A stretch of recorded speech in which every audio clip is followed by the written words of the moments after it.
Today we're going to be installing a downspout filter that's going to collect water from this roof and feed this pondless reservoir that actually has a fountainscape on top of it. With that, we're going to get into a couple of the reasons on why you might want to install something like this, so let's get into it. Alright, so when it comes to rainwater harvesting and utilizing water from the roof and different areas like that, there's a couple of reasons that you might want to do this. The first one, which is very apparent here, is actually erosion. So we've got our gutter that actually leads into this pocket of soil, but then it's surrounded entirely by sidewalk. As you can see in front of me here, this actually has eroded enough to where the sidewalk has dropped and caused some issues for this pathway. So one of the issues that we're looking at resolving with the installation of this downspout filter is redirecting that water to actually manage it a little bit better, and then actually creating an overflow system to take the water and direct it wherever we want it to go after the reservoir has filled up entirely. Alright, so a few benefits when it comes to actually collecting and utilizing rainwater for these types of systems is A, we're not going to have to actually top this off nearly as much, if at all. So the rainwater is actually going to be redirected into that reservoir so it always stays full. The other thing is we're getting a nice pure water from the rain source, right? So that means we're not going to have the same chlorine or chloramines that come with some of the city tap waters. So whether we're watering plants or whether we're trying to top a pond off to make sure that the fish have a nice healthy water source, that's going to be beneficial there. The other thing to consider is if you have very hard water, meaning a lot of minerals and stuff in your water column, it's going to be great for that. Rainwater is typically a nice soft water, so it's going to reduce the amount of buildup you have on your stones and fountain features. Alright, so right here we've got the actual downspout filter itself. I'm going to kind of go over a couple of the different aspects of this component, and then we'll get into the actual installation of it. So the first thing here, as you can see, it's got this grid on the front of it. So basically that allows for that rainwater to come in through the gutter source, wherever that might be. It's a nice wide opening, so no matter the gutter size, it should be able to handle that volume coming through there. The other thing is these grates are pretty open, right? So whenever we put gravel on top of that, we don't want a very fine gravel, we're going to want a nice large gravel. It's got a little bit of a pocket there, so it actually allows for things to collect in that area, such as the gravel, so that when you use the handles on the side to remove and maintain the actual unit, you can keep the gravel set in place and not worry about that.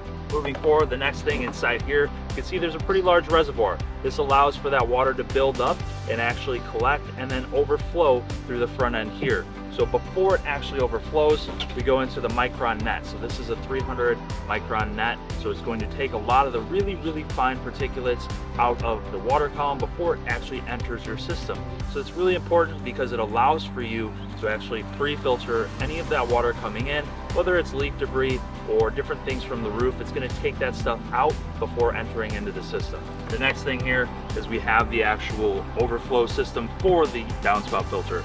So by overflow system, what I mean is the water builds up inside of this reservoir, and at some point it's actually going to overflow into this tubing system. So the tube is going to accept a 3-inch or a 4-inch corrugated pipe. That just is going to slide over and lock in place, and it's going to gravity feed into your system, being the reservoir in this case. And then from there, you're just going to need to make sure that that's on a slight pitch to allow for that water to properly drain into your system. We're typically looking at about a 1-inch elevation change over 10 feet. In this case, it's about a 5-foot run, so we're looking at about a 1/2 inch of elevation change. All right, so the last thing that I want to go over is on the bottom of this actual filter unit, there's a couple of indents that are going to signify where you should drill holes for an extra drainage for the actual unit itself. So as water collects in here, there's going to be a small amount that will actually stay in the filter, and this will allow for that to drain out so you don't have any nasty water sitting in there. What we do is we actually add a layer of gravel underneath the filter to allow for all that water to drain through these holes. So now that I've went over all that, we're going to dig our 18-inch hole and actually install this filter. Alright, so as you can see, the excavation for the actual unit itself is all the way down. Now the next step is going to be to actually level it up with some drainage gravel. So remember, those holes in the bottom of this unit actually will allow for water to go through the bottom of it. But we want that water to be able to actually percolate into the ground rather than just sit inside that cavity. So what we're going to do is add a layer, about maybe 4 inches or so of this drainage gravel, level this guy off, and then take a look at the rest of the excavation leading into the reservoir. So before installing the downspout filter into the ground, the one thing you're going to need to make sure you do is drill the holes in the bottom of that actual unit. From there, the next step is going to be adding the gravel layer, leveling all that off, installing the unit, then backfilling behind there, ensuring that it stays level.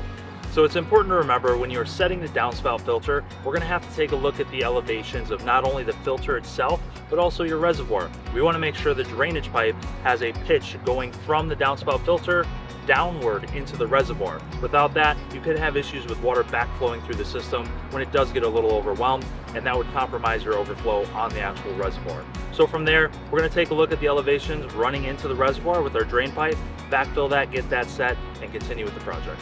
And like I said before, the pitch of the drain pipe should be about 1 inch per 10 feet. So in this situation, we've got 5 feet of length. We're going to look for about 1/2 inch of pitch downward from the actual downspout filter to the reservoir. All right, so here we are. We are actually at the reservoir now. As you can see, the drain pipe is completely buried. We got the proper pitch coming in.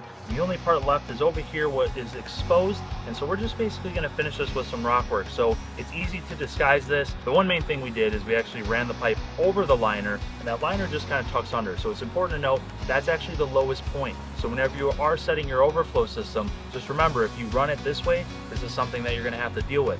There are other ways to do this. You could run it over the top of the blocks. In this case, we actually ran it directly into the sides, partly because of the excavation and the elevation changes that we had. But the other part is going to be, it actually prevents any type of rodents or different things from getting inside there, causing other issues. So with that said, the last important thing that you're gonna have to think about is actually the overflow system for this. Since we are collecting a pretty substantial amount of water from the roof, this system could easily get overwhelmed, and so an overflow is imperative to make sure that we're not taking this water management system and actually making things worse. So with the overflow systems, there's a bunch of different ways you can do it. It really doesn't matter at the end of the day. You can do a low edge liner overflow with a dry stream bed. You can do an infiltration tank, or if the application allows for it, you can daylight the pipe elsewhere.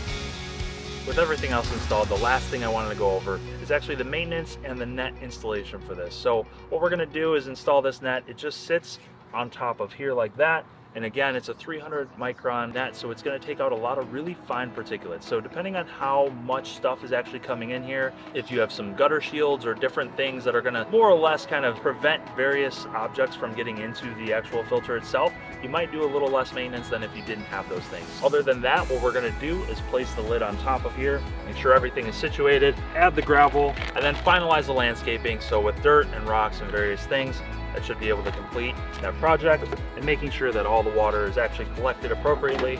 So that wraps up our downspout filter installation. The last thing that we need to do is actually button up the rest of the water feature. Again, this is a great opportunity to pre-filter rainwater from topping off a reservoir due to evaporation or supplemental water used to irrigate your surrounding landscape.